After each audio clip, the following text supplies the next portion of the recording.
Part 1, Echoes of the Abyss. It started, as these things often do, with a whisper. Not a literal one, mind you, but the kind that echoes through the corridors of a space station like a rumor with legs. I was stationed on Elysium Drift, an orbital depot at the fringes of the Solarian expanse, and the whispers were that something big, and I mean cosmic big, was coming our way. The sort of thing that makes station commanders and fleet admirals reach for the bottle. As a diplomatic strategist turned reluctant warlord, I had navigated more than my fair share of interstellar crises. I'd seen the treaties dissolve and the peace talks explode, sometimes literally. But this felt different. The first hint came as a flicker across the comms array, a distortion in the data streams. I'm no superstitious man, but even I knew better than to ignore anomalies with a taste for mischief. And so, I found myself in the station's heart, the observation deck, peering out into the star-speckled void as our sensors picked up the faint outlines of a structure, impossibly vast and eerily silent. "Commander Lynch," came the voice of Nea, our resident AI, with all the warmth of a glacier but none of the charm. "Unidentified object detected at 2.3 million kilometers. Size estimation, colossal." Colossal, that was an understatement. Whatever it was, it dwarfed our station like a leviathan beside a guppy. We hadn't seen anything like it since. Well, ever. I squinted at the holographic display, watching as the outline sharpened into a vast construct, all angles and shadow. Our primary objective was clear: identify the newcomer and assess any potential threat. Or, in layman's terms, figure out if it was going to obliterate us before breakfast. With a grimace, I turned to my crew, a ragtag assembly of misfits as stubborn as they were brilliant. There was Lieutenant Kira, who could hack into the devil's own mainframe given half a chance. Vrax, our resident engineer from the far reaches of the Xylorian cluster, a broad-shouldered giant with a tendency to hum old drinking songs while reprogramming our navigation systems. And Dr. Haley, who had somehow managed to keep us all alive with little more than duct tape and stubbornness. "All right, team," I said, trying to summon a confidence I didn't feel. "Let's get a closer look. Vrax, power up the reclaimer. Doctor, I want you ready for anything. Kira, scan for life signs. I don't care if it's a sentient toaster, I want to know what's on that thing." Vrax gave an enthusiastic nod, his greenish skin glinting in the artificial light. "Reclaimer is ready for launch. Just give the word." And with that, we were off, slipping the leash of Elysium Drift and sailing into the dark on a course toward the alien megastructure. The Reclaimer, our sturdy but aging frigate, hummed with determination, as if she sensed the gravity of the mission. As we closed the distance, the structure loomed ever larger, a labyrinth of spires and arches tangled in a web of unknown metal. It was breathtaking and terrifying in a way that only the most profound mysteries of the cosmos can be. Kira's voice crackled through the comms, tinged with a hint of disbelief. "Commander, I'm picking up a low-frequency signal. It sounds like music." Music? Now that was new. I leaned forward, straining to catch the ethereal notes that seemed to float from the structure. It wasn't like anything I'd heard before, a symphony of echoes and rhythms that danced across my mind like sparks. Then came another voice, one I didn't recognize. "Help us," it pleaded, barely audible beneath the music. "Please, we're lost." I felt a chill settle in my bones, a sensation I'd long learned to trust. Whatever this was, whoever was reaching out, it was far more than just a mystery. It was a call for help. and I, for better or worse, had never been one to ignore a plea from the void. "Set course for the primary docking bay," I ordered, my voice steady despite the unease gnawing at me. "Let's see what awaits us." As we approached, I realized the docking bay was vast enough to swallow fleets. We were like moths fluttering toward a gigantic, silent flame. The bay doors yawned open, silently inviting us into the shadows. The interior was dark, though not entirely lifeless. Automated systems whirred faintly in the distance, casting brief, flickering light onto the cold, metallic expanse. I glanced at my crew, finding a mix of anticipation and trepidation mirrored in their eyes. "Remember," I said, aiming for a tone that conveyed both assurance and caution, "we're here to investigate, not provoke. Let's keep our wits and humor about us, if we can manage it." Vrax gave a low chuckle, his deep voice reverberating in the confined space. "If I see a toaster, Commander, I'll try not to make it angry." Our humor provided a thin veneer of comfort as we disembarked, stepping onto the foreign deck. The air was thin, arged with static that prickled my skin. Kira held up a portable scanner, her brow furrowed as she studied the data. "I'm detecting power fluctuations deeper within the structure. It's alive." The idea was unsettling. A ship, a station, a construct on this scale with a pulse all its own. It defied logic, and yet we stood in its very core. As we ventured deeper, the architectural grandeur took on an unsettling quality, like a cathedral built by hands that had never seen the light of a distant sun. The corridors twisted in unfamiliar ways, echoing with the same haunting melody that had first reached our comms.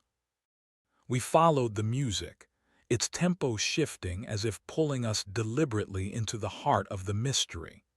It wasn't long before we reached a vast chamber, where the walls seemed to ripple with light and sound. And there, in the center, we found them, an alien species unlike any I'd ever encountered. They were a symphony incarnate, their bodies shimmering with the same iridescent glow as the construct itself. Their eyes were galaxies, filled with a sadness that whispered of eons lost in silence. "Help us," their voices sang, harmonizing with the music that filled the air. "We are the echoes, trapped in this endless night." My heart ached at the plea, torn between my duty and the undeniable truth of their plight. In that moment, I knew our mission had shifted from mere exploration to something far more profound. As the echoes' song enveloped us, I realized this was only the beginning. Whatever secrets lay within this cosmic cathedral were wielded by a force far older and wiser than we could comprehend. And it would take every ounce of courage, wit, and determination we possessed to unravel them before they unraveled us. For now, we stood on the precipice of discovery, the weight of responsibility settling on my shoulders like the shadows of the vast, haunting structure around us. The echoes of the abyss had called us, and there was no turning back. Part 2, Symphony of Shadows. The echoes' song resonated in my mind long after we left the chamber, their plea intertwining with the melody that thrummed through the alien construct. It was as if the music had become a part of me, a haunting reminder of the vast, inexplicable world we'd stumbled upon. As we retraced our steps through the labyrinthine corridors, Vrax muttered quietly, his hands absently adjusting the controls on his toolkit. "It's like the place is singing to itself," he mused, his voice echoing softly in the gloom. "Never seen anything like it." "Neither have I," admitted, glancing at the shifting walls with a wary eye. It was hard to shake the feeling that the structure was aware of us, its design a puzzle we were only beginning to unravel. But we need to dig deeper, figure out what powers this place and how we can help the echoes. Dr. Haley adjusted her medical scanner, scanning the crystalline surfaces that line the corridor. "Their physiology is astounding," she commented, her eyes alight with scientific curiosity. "From what I can tell, they're intricately linked to the structure itself, almost symbiotic." Symbiotic. The word sent a shiver through me, conjuring visions of life forms that existed in harmony, or were perhaps trapped in a reluctant dance. It was the sort of relationship that could swing between serene and sinister with a flick of fate. We reached a junction, the corridor splitting into 3 separate paths, each one disappearing into shadow. A decision lay before us, one that could lead to revelation or disaster. "Which way, Commander?" Kira asked, her fingers dancing over her scanner as she tried to decipher the currents of energy flowing beneath our feet. The corridors pulsed with a rhythm that seemed to match the music.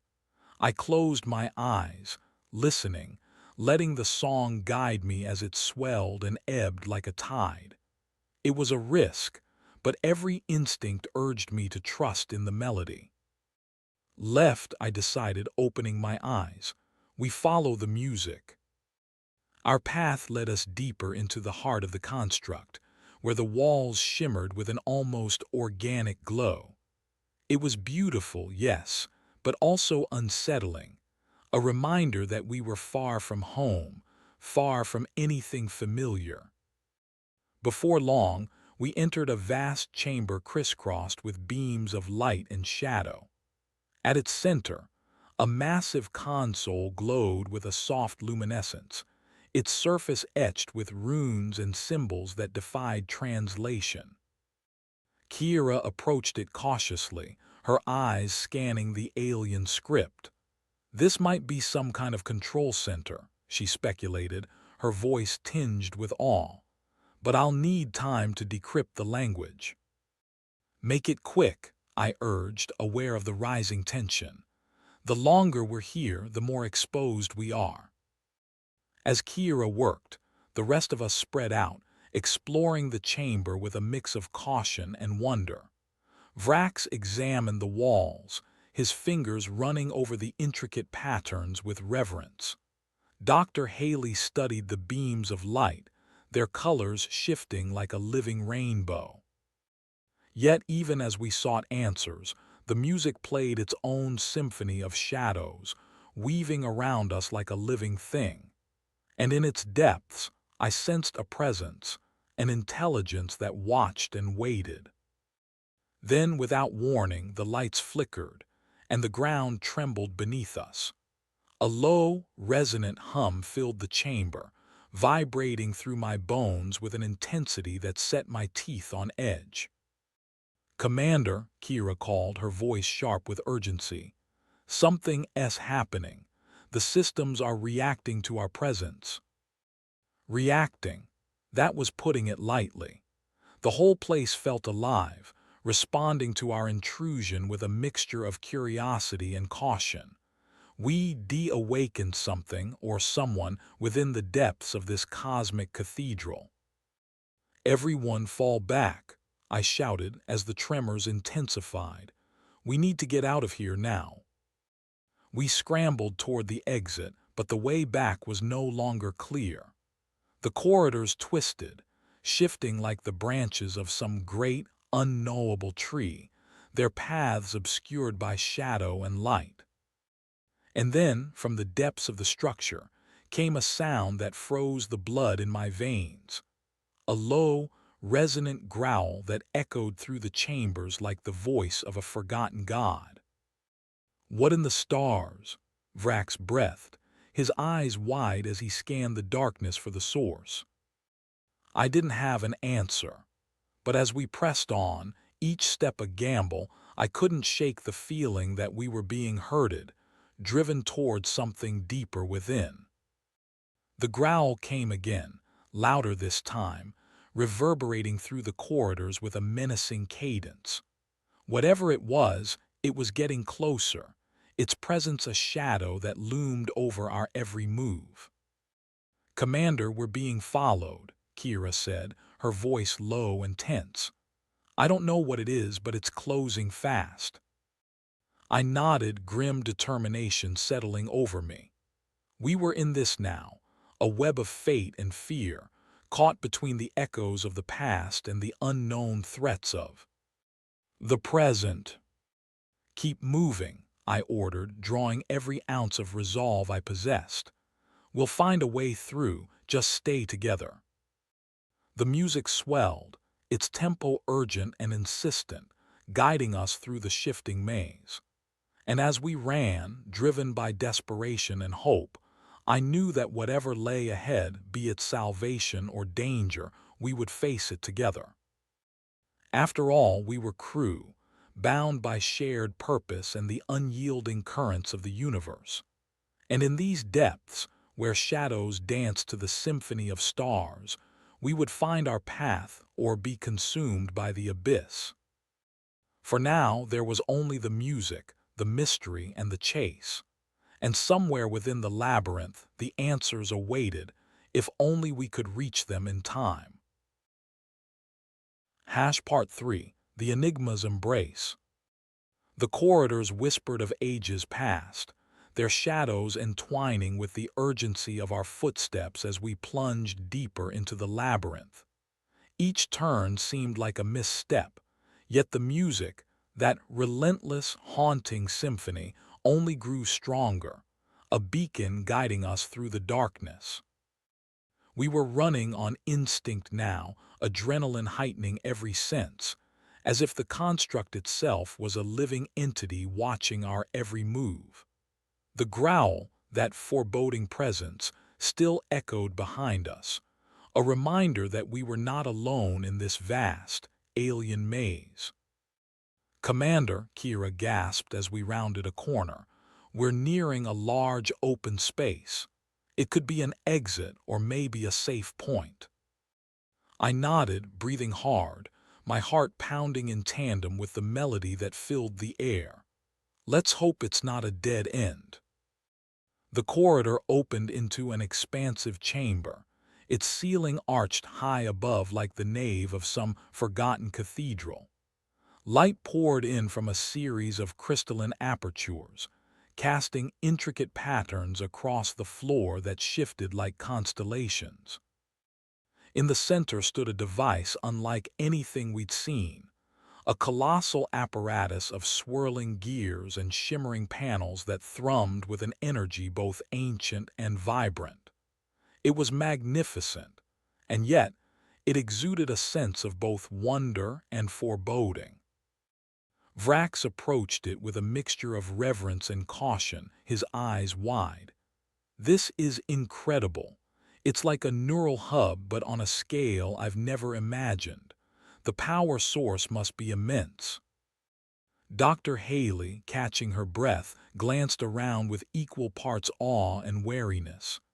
"It's like the heart of the construct. Whatever controls this place, it's centered here." The growl, now closer, reverberated through the chamber, and I realized we couldn't linger. Whatever decision we made had to be swift, or we'd face the unknown wrath of this cosmic enigma. Kira was already at the device, her hands moving with practiced precision over the alien controls. "If I can access the interface, maybe I can learn more about what we're dealing with and how to communicate with the echoes." The risk was monumental, yet my gut told me this was our moment, our chance to bridge the chasm between us and the ancient intelligence inhabiting the construct. Still, there was a tension beneath the surface, a warning that not everything was as it seemed. "Do it," I said, my voice firm despite the unease gnawing at me. "But be ready to pull back if things go sideways." No sooner had the words left my mouth than the music crescendoed, its tempo urgent and tumultuous, as if it too recognized the stakes. Kiera's fingers danced over the controls, each touch sending ripples of light through the device. The air shimmered, and then the chamber was filled with voices, not the harmonious symphony of the echoes, but something else, deeper and more resonant. A language of the stars, spoken in a tongue older than time. Who dares awaken the slumbering cosmos? The voice rumbled, echoing through the depths of my mind, not threatening but demanding. Why do you seek to disturb the echoes of eternity? I swallowed hard, stepping forward to face the unseen speaker. We come in peace, I said, choosing my words carefully, to understand and to help if we can. There are beings here trapped who seek release. There was a pause, filled with the weight of eons, before the voice responded. The echoes are bound by choice and by fate. To awaken the past is to invite the shadow of what once was. The implications were staggering. Whatever this construct was, it had a history tangled with the very fabric of the cosmos, and the echoes were part of that ancient story.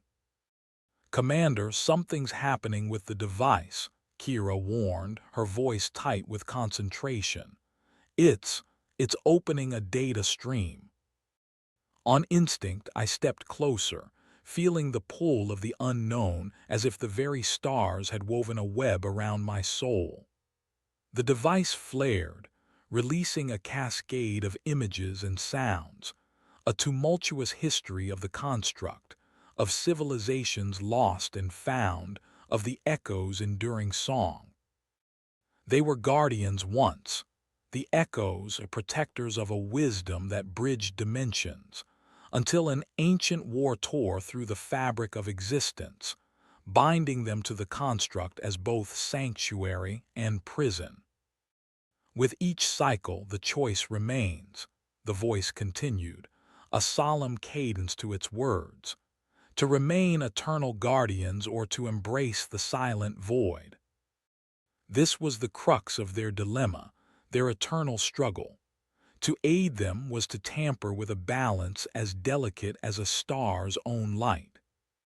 "Commander," Dr. Haley murmured, her gaze fixed on the swirling lights, "if we release them, we might restore what was lost, or unleash something far beyond our control."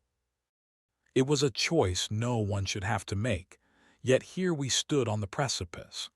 The weight of it settled over me, the burden of deciding between eternal watchfulness and the unknown free. Edom beyond. As the growl echoed once more, I knew time was a luxury we didn't have. The choice had to be made and live with the consequences, whatever they might be. "I believe," I began, my voice steady with conviction, "that the echoes deserve the chance to choose their own fate, to be more than guardians or prisoners of history." The device pulsed in response, its energy resonating with the symphony, a harmony both profound and unsettling. The chamber seemed to hold its breath, waiting. With a decisive nod, Kiera activated the final sequence. Light erupted from the device, a radiant burst that enveloped us in its embrace, and in that moment everything changed. For better or worse, the echoes would now write the next chapter of their story, and we would face whatever came next, together in the enigma's embrace. The music swelled, an anthem of hope and uncertainty, and the shadows danced as we stood at the dawn of a new beginning. Part 4, Resonance of Destiny. Light engulfed the chamber, a luminous wave that washed over us, blinding and pure. I could feel it coursing through every fiber of my being, as if the construct itself were imprinting its age-old memories onto my soul. Around us, the room transformed into a tapestry of starlight and shadow, the very air thrumming with a music that transcended sound. When the brilliance subsided, the chamber was filled with a different kind of silence, one that hummed with potential, as though the cosmos was holding its breath. The echoes appeared before us, but they were no longer just the spectral beings we had first encountered. Their forms shimmered with newfound brilliance, vibrant and dynamic, as if the choice we had made had awakened something profound within them. "We thank you, travelers," their voices harmonized, a sonorous melody that resonated with gratitude and a hint of melancholy. "You have given us the freedom to forge our own path." It was a moment of triumph, yet I couldn't escape the feeling that our journey was far from complete. With freedom came uncertainty, and I knew not what ripples our actions would send through the vast, uncharted waters of the universe. As if sensing my thoughts, the foremost echo stepped forward, its ethereal form shifting like mercury in starlight. "There is a gift we would bestow upon you, as thanks and as guidance for the journey ahead." A sphere of light materialized between us, pulsating with a rhythm that seemed to echo the heartbeat of the construct itself. It hovered, waiting, an artifact of unfathomable power and mystery. "What is it?" Kira asked, her curiosity as insatiable as ever, her fingers twitching at her sides. "A star map," the echo replied, its voice weaving through the air like silken threads. "It leads to the Codex of Realms, an ancient repository of knowledge and power. Its wisdom may guide your steps in the times to come." A star map. My mind reeled at the implications, the promise of discovery and danger entwined. In my line of work, such treasures often brought with them as many perils as they did opportunities. But before I could voice my thoughts, the chamber trembled once more, the growl from before returning not as a threat, but as a harbinger. "Commander, I think the construct is changing," Vrax observed, his eyes wide as the walls began to pulse with a new energy, vibrant and alive. The echoes seemed unfazed, their forms drifting toward the swirling patterns etched across the walls. "The symphony resumes. Our time here is ending, but know this: the journey is never truly over."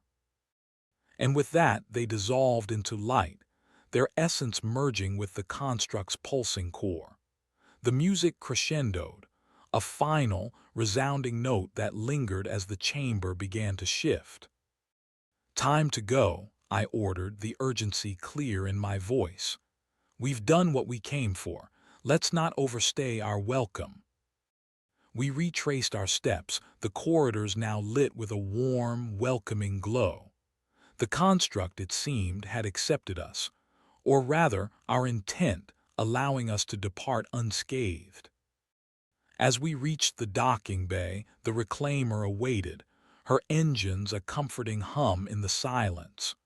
We boarded quickly, the weight of our discovery settling over us like a cloak. Kira was the last to enter, clutching the glowing sphere with the caution of one holding a newborn star. "This map, it's incredible," she murmured, her eyes reflecting the light as if absorbing its secrets. I took my place on the bridge, the familiar controls grounding me amid the vertigo of what we'd experienced. "Set a course for Elysium Drift. We'll need time to analyze this, see where it leads." As the reclaimer broke away from the alien megastructure, I gazed back at the vast, silent edifice receding into the void. It stood as a monument to what had been lost and found, a testament to the enduring mysteries of the cosmos.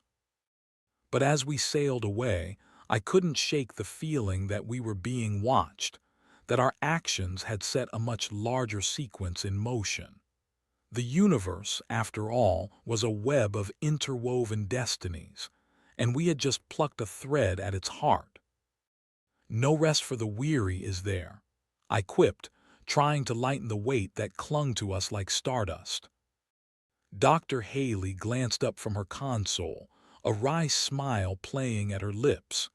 If there were, Commander, we'd have to find a new hobby. Vrax chuckled, his massive frame filling the corridor with genuine warmth. Never a dull day with this crew, that's for sure. In the echoes of laughter and shared camaraderie, I found solace, the bonds forged in the crucible of shared trials. And as the stars unfolded before us, I knew we would face whatever challenges awaited with courage and resolve. For now, we sailed toward the next horizon, the star map guiding our way like a beacon. In its glow lay the promise of new adventures, of revelations and risks yet unseen. And though the music of the const Rucht had faded into memory, its resonance lingered, a reminder that every journey, no matter how daunting, begins with a single, courageous step into the unknown. Part 5, Starlit Gambit. The Reclaimer sailed through the vastness of space, a solitary vessel adrift on the sea of stars.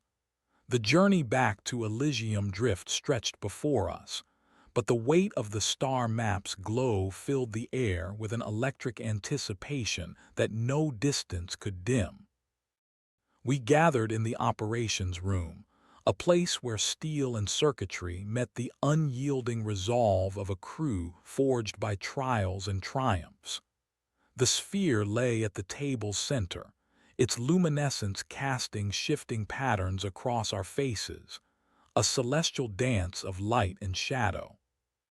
Kira, ever the navigator of unknown paths, decoded the map's radiant intricacies with a focus born of passion and curiosity.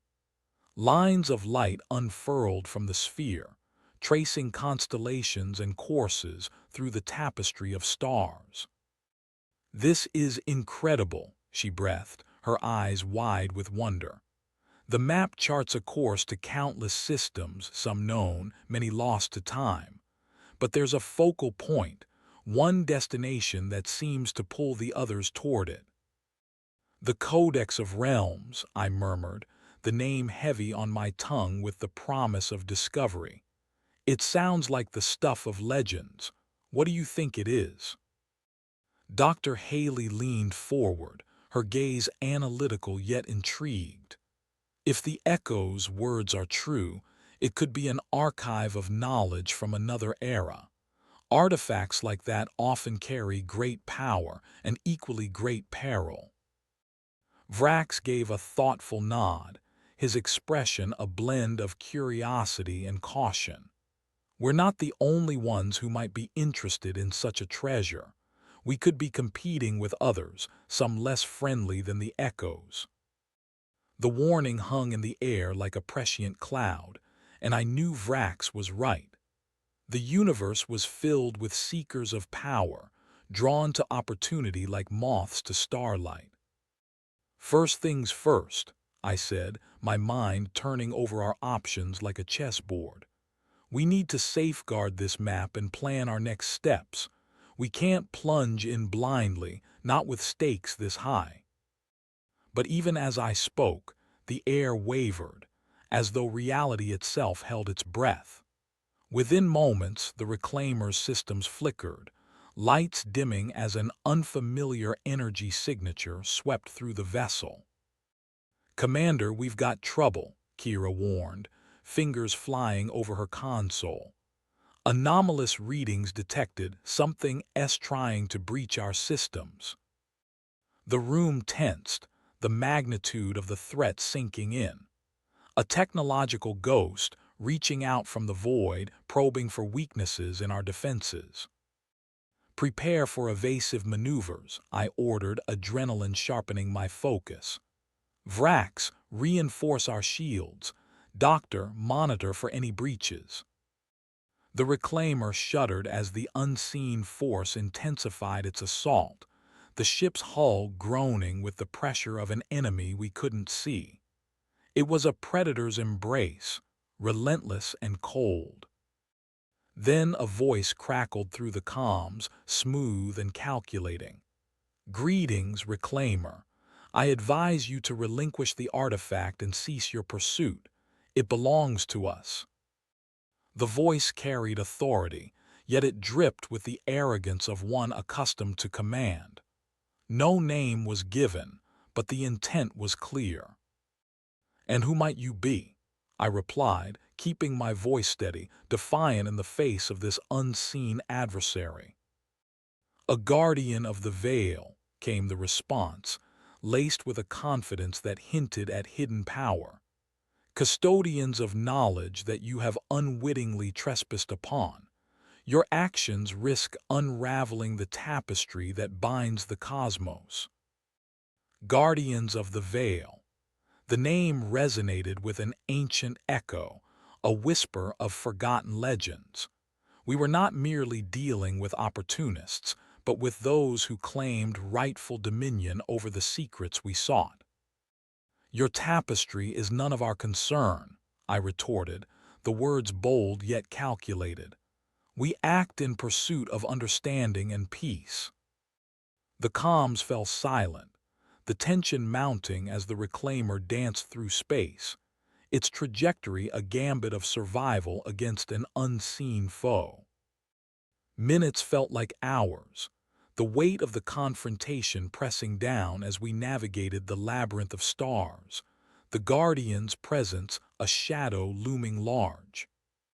Then, unexpectedly, the attack ceased, the energy signature dissipating as if retreating into the abysses from whence it came. "They've disengaged," Kira confirmed, relief mingled with confusion. "But why? They had us in their sights." Vrax leaned back, exhaling a breath he'd been holding. "Maybe they're regrouping, or waiting for us to make the first move." The calm after the storm left us in a fragile peace, the implications of our encounter settling like dust on ancient tomes. "We need to know more about these guardians and what they're protecting," I concluded, the resolution firm in my mind. "The Codex might hold answers they fear, or truths they wish to guard." As the reclaimer resumed its course, the mystery deepened, the stakes rising with every light year we traversed. We had become players in a game of cosmic proportions, pawns in a conflict that stretched beyond the reaches of our understanding. In the quiet hum of the ship, I felt the weight of responsibility settle upon my shoulders. A mantle of leadership woven from the threads of courage, curiosity, and conviction. And as the stars swept past in their eternal dance, I knew our journey was far from over. In the echoes of our resolve lay the promise of new horizons, the dawn of challenges yet to come. For the path ahead was as uncertain as it was bright, and only the fire of our spirit could illuminate the way. In the vast tapestry of the cosmos, we were but one thread, but perhaps, with luck and determination, we would find the key to weaving our own destiny. Part 6, Celestial Nexus. The reclaimer glided through the velvet expanse, a solitary voyager on the cusp of revelation and ruin. Each heartbeat of its engines echoed with the promise of discovery, a rhythm that set our course toward the unknown mysteries of the Codex of Realms. As we neared Elysium Drift, the familiar contours of the station materialized through the viewport, bathed in the soft halo of distant starlight. It was a sanctuary of sorts, a waypoint for wanderers and dreamers alike, though I suspected our welcome would be anything but warm. Aboard the station, tension simmered. Whispers of the guardians of the veil had preceded us, casting shadows longer than any we had left behind. The threat they represented lingered like a specter, unseen, but felt in every glance that flickered our way. We reconvened in the Reclaimer's ops room, the glow of the star map casting constellations across the walls, a constant reminder of the journey that lay before us. Our destination was clear, yet the path was fraught with uncertainty. "I've been analyzing the data," Kira began, her fingers deftly tracing the lines of light. "The codex isn't located on any single world. It's hidden within a nexus, a convergence point of ley lines that intersect across multiple dimensions." A nexus. The term carried weight, suggesting a convergence of power and potential, but it also spoke of complexity and danger, a place where the boundaries of reality could unravel. "How do we even begin to navigate such a place?" Dr. Haley asked, her tone a mix of skepticism and intrigue. "And what do the Guardians hope to achieve by keeping it hidden?" Vrax pondered, his gaze steady. "They may see themselves as custodians, preserving balance. The Codex might contain knowledge that could disrupt that, or worse, reveal truths they'd rather keep buried." I nodded slowly, considering his words. Every action had its consequences, and the universe seldom allowed secrets to remain hidden forever. "We'll need to prepare," I said, resolve hardening in the face of the unknown. "Gather intelligence, fortify our defenses, and ensure we're ready for whatever lies ahead." As if on cue, the comms crackled to life, an incoming transmission forcing its way through the static. The voice was familiar, Ethel, an information broker with more secrets than stars in the sky. "Lynch," Ethel greeted, her voice smooth and enigmatic. "I've been hearing interesting tales about your recent exploits. It seems you've caught the attention of some rather influential entities." "News travels fast," I replied, not entirely surprised. "What can you tell me about the Guardians of the Veil?" There was a pause, then a soft chuckle. "Ah, the Guardians, an ancient order existing in the peripheries of legend and rumor.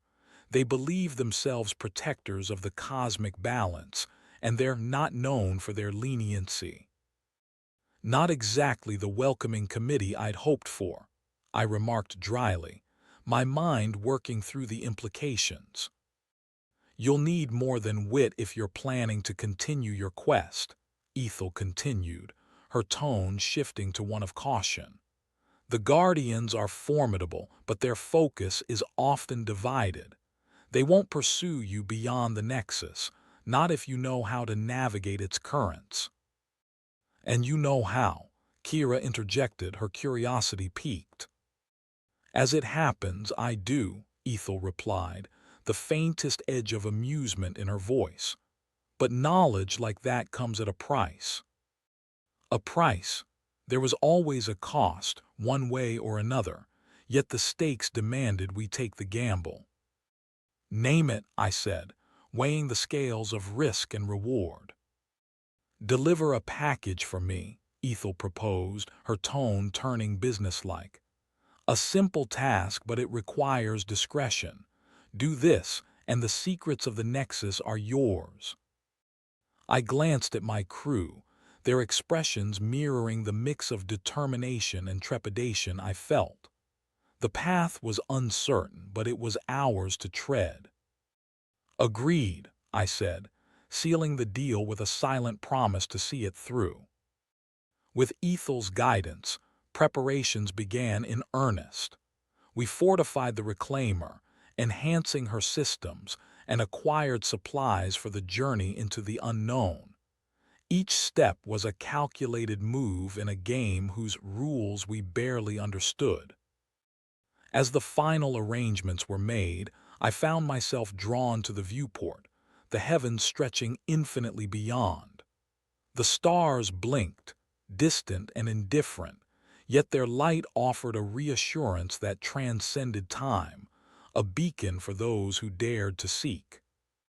"Commander," Kira said, joining me at the console, her voice laced with a familiar camaraderie.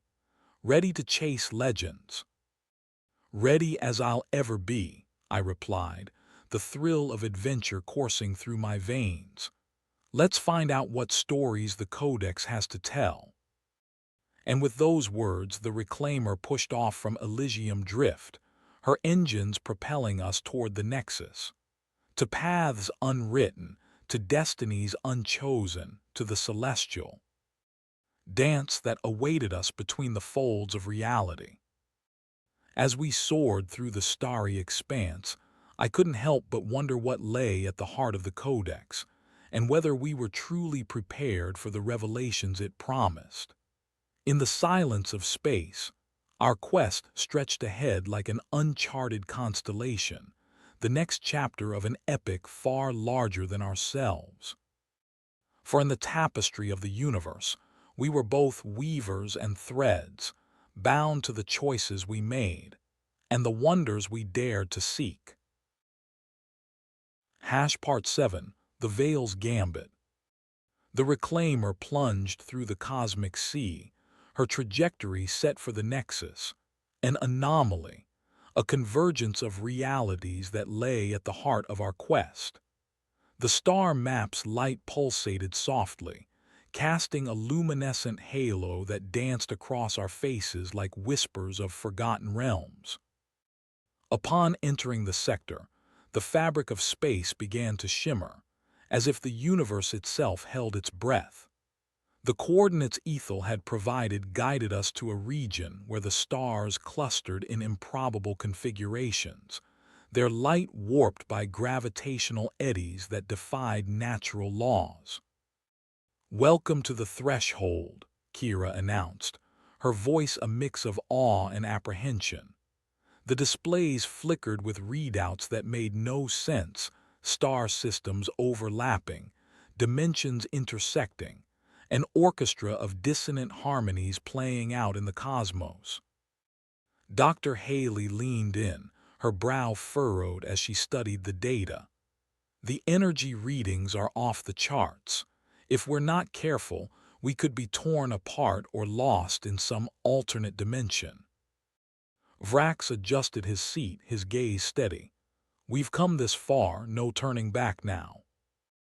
The Nexus lay before us, a kaleidoscope of light and motion, its boundaries defined by the interplay of realities that brushed against each other like silk in a windstorm. Quiet determination settled in the cabin. Each of us knew the risks, understood the stakes, yet the pull of the unknown beckoned with a siren's call. "Let's do this," I said, my hands steady on the controls as we approached the edge of the Nexus. The Reclaimer passed through the shimmering barrier, and everything changed. Space distorted around us, the stars twisting into fractals that spiraled through infinity. Our instruments fell silent, unable to interpret the chaos that surrounded us. Within the heart of the Nexus, a structure stood, ancient, timeless, a monolithic enigma that defied the very concept of existence. This was the Codex of Realms, a citadel of knowledge poised at the center of creation's tapestry. "What in the stars?" Kira whispered, her eyes wide with wonder. "Looks like we've found our legend," Vrax observed, his voice tinged with disbelief. Navigating the Reclaimer toward the edifice, we marveled at its architecture. A crystalline palace that shimmered with every color of the spectrum, its surfaces inscribed with runes that pulsed with an inner light. As we drew closer, a landing bay emerged, its entrance marked by glowing sigils that welcomed us like an invitation. Carefully, I guided the Reclaimer into the bay, feeling the hum of energies enveloping us as we docked. The landing was smooth, an anticlimax to the surreal voyage we had undertaken. Yet the promise of discovery lingered in the air, the thrill of standing at the threshold of secrets long buried by time. "Prepare for disembarkation," I instructed, my mind racing with possibilities. "We're about to step into history." We donned our gear, stepping into the bay's ambient light, the air tinged with a fragrance that defied description, an olfactory reminder of ancient forests, of storms that cleansed worlds. The interior of the codex was a labyrinth of corridors and chambers, the walls alive with waves of luminescence that guided us deeper into its embrace. The architecture was a blend of geometric precision and organic flow, as if sculpted by hands that understood both the science and the art of creation.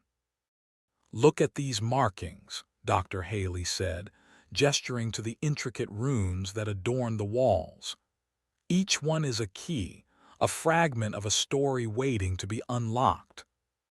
The deeper we ventured, the more the atmosphere changed, the energy intensifying into a palpable force.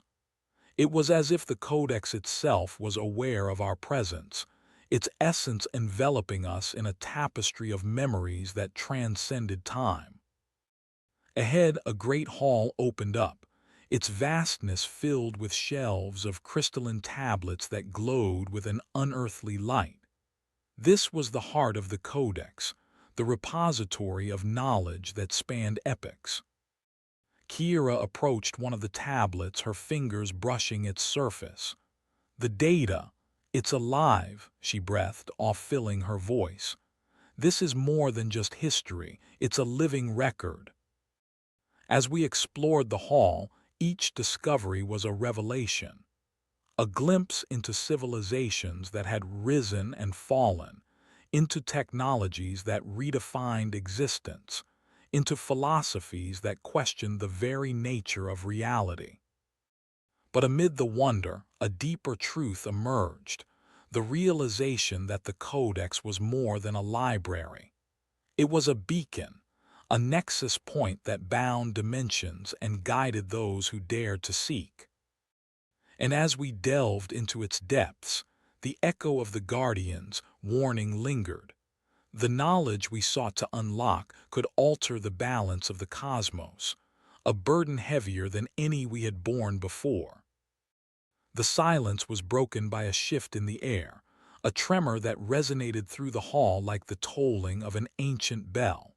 We turned, senses heightened, as a figure emerged from the shadows.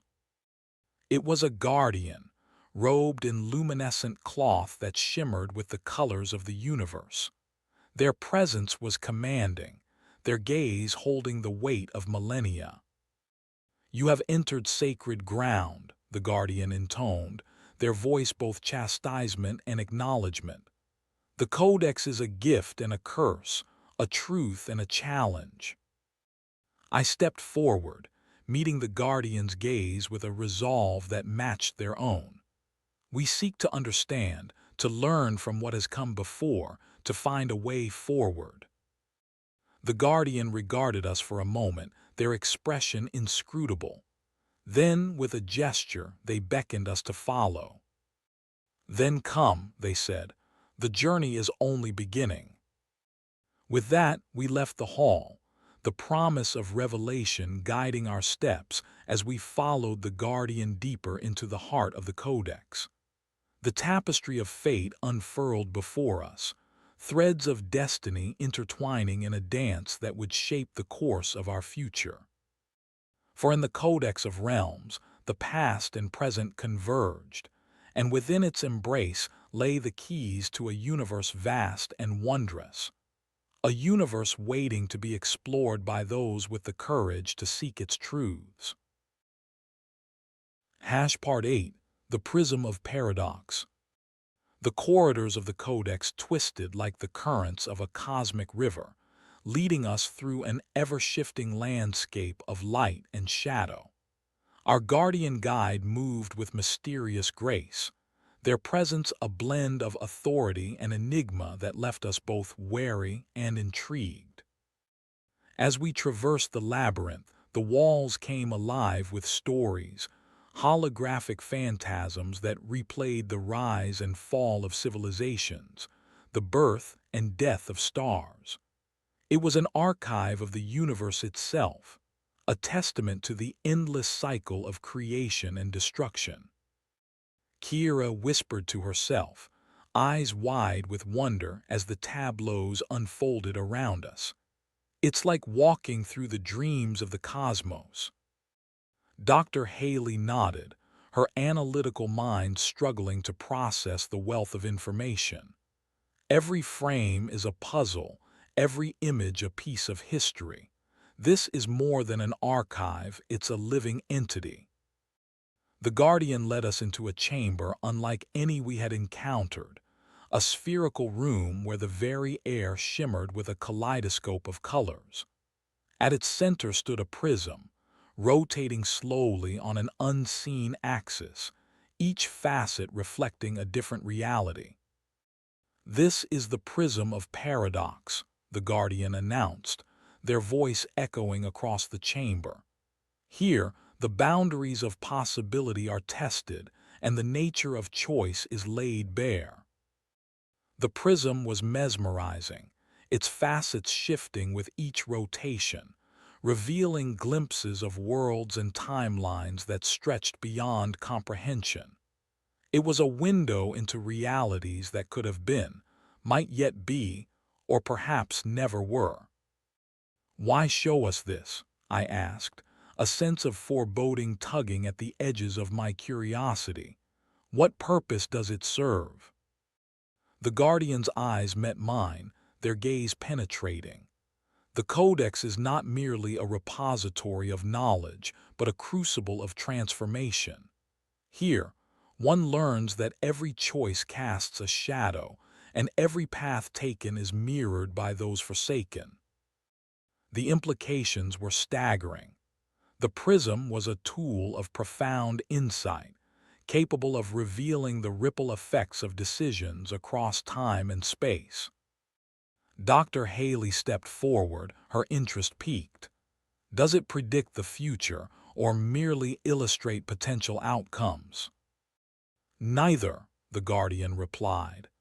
"It teaches perspective, a means to understand the interconnected web of fate.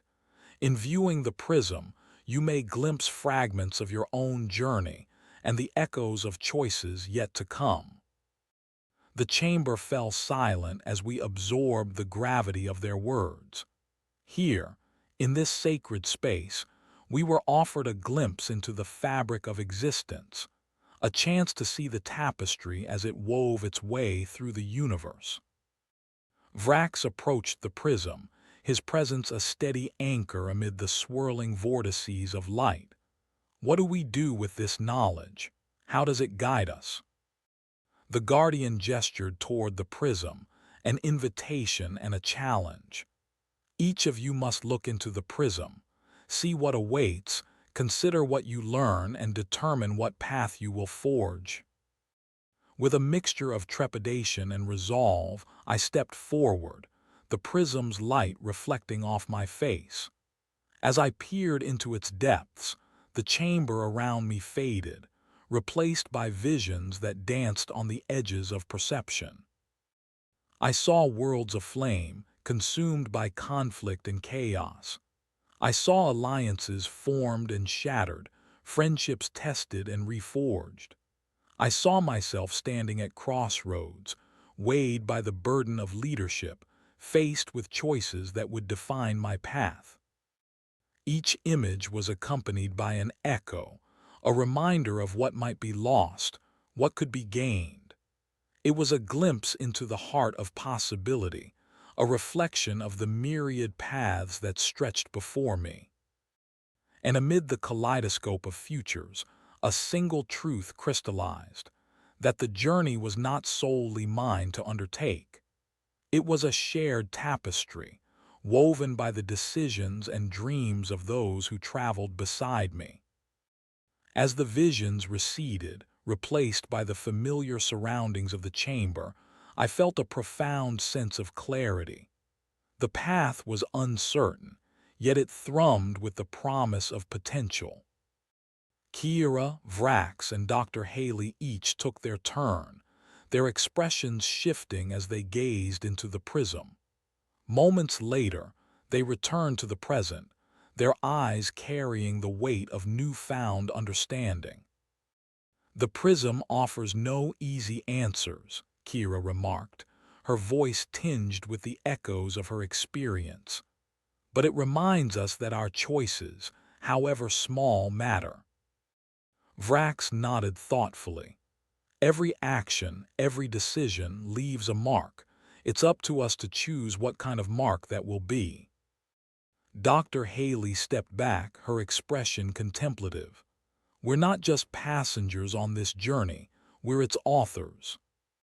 The Guardian watched us, their expression inscrutable yet approving.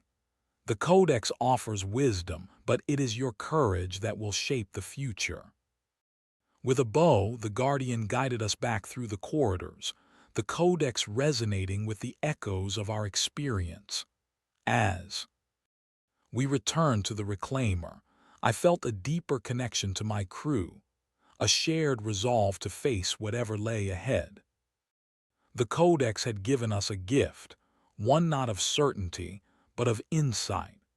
Our journey was a tapestry of choices, and within its threads lay the potential to alter the fabric of the universe itself. As the Reclaimer departed the Nexus, the prism's light lingered in my mind, a beacon guiding us toward the horizon of possibility.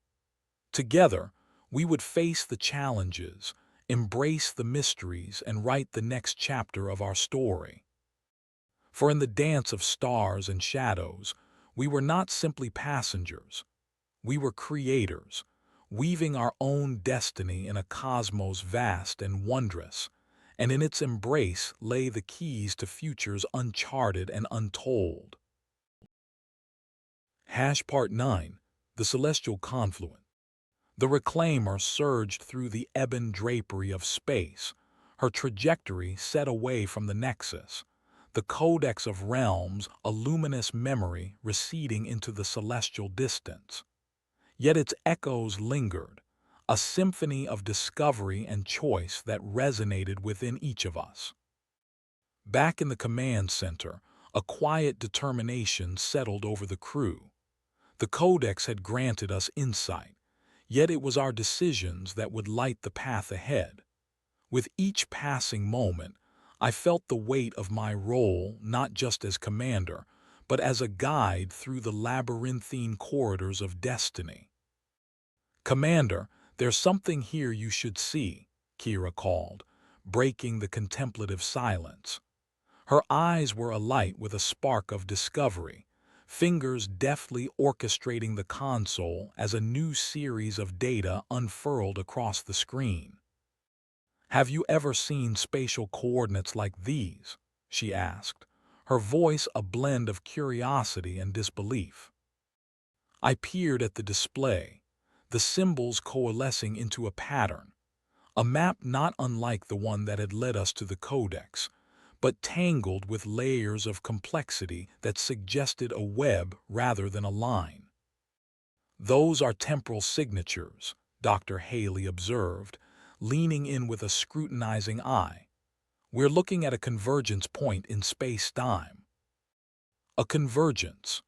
The phrase carried with it a gravity that pulled at the corners of my mind, a hint of events drawn inexplicably together, like the gathering of threads in a grand cosmic tapestry. "It's a meeting point," Vrax chimed in, his voice resonant with understanding. "Something significant is happening there, something that could change everything." My instincts flared to life, a compass pointing unerringly toward the heart of the mystery.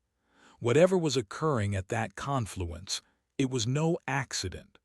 Forces unseen were at play, drawing us forward like mariners to a siren's call. "Set a course," I instructed, the decision made with a deliberation that brooked no hesitation. Let's see what lies at the center of this. Before I could finish, the reclaimer jolted, her systems flaring to life with a cacophony of alerts that screamed danger. The lights flickered ominously, and the familiar hum of the engine stuttered in protest. "Status report now," I barked, adrenaline surging as the ship trembled beneath us. Kira's fingers danced over the controls. "We've been caught in an energy net. It's interfering with our systems, disrupting propulsion and navigation. I can't tell where it's coming from." Dr. Haley's medical sensors beeped urgently. "Energy fluctuations are affecting life support. We need to stabilize systems, or we could lose control." The urgency of the situation galvanized us. Vrax dove into action, his hands working with the precision of a maestro orchestrating a symphony of survival. "I'll reroute power to shields and see if I can isolate the source." In the chaos, a familiar voice crackled through the comms.